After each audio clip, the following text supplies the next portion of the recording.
Papildus nauda skolotāju algām tiks piešķirta tikai tad, ja būs skaidrība par jauno darba samaksas modeli. Koalīcijas partijas prasa, lai reformu plānu izglītības ministrija iesniegtu līdz pavasarim. Šāds nosacījums nav paprātams skolotāju arotbiedrībai. Tā apliecina, nākamnedēļ notiks pikets, bet vēlāk iespējams arī skolotāju streiks.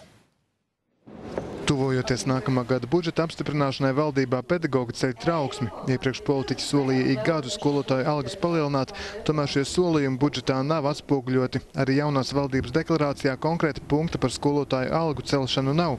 Premjera Laimdota Straujuma gan sola, ka nauda tiks atrasta. Ministrijai tik vien kā jāizpilda mājas darbs, jāpiedāvā reformas un skaidrs plāns jaunajam pedagogu darba samaksas modelim.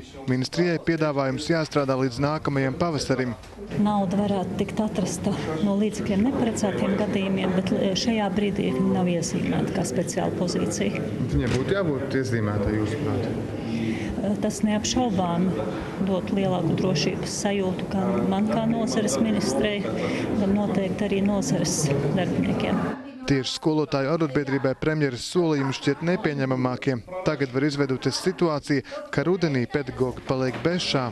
Mēs gribam redzēt garantiju un alternatīvu, ja tātad, jo ministrijas noteikums ir, jums nauda būs paredzēta, ja modelis mūs apmierinās. Bet ja modelis neapmierinās, tad kādā veidā? Tad mēs turēsim tagad tos pedagogus badu nāvei. Lai iestātos par savām tiesībām, skolotāji nav atmetuši domu par protestiem.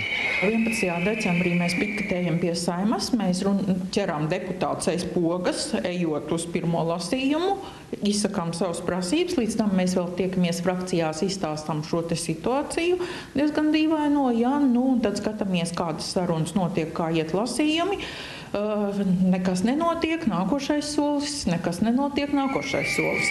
Atgādinām, ka skolotāju algu reformai izglītības ministrija nākamgad prasa 36 miljonus eiro.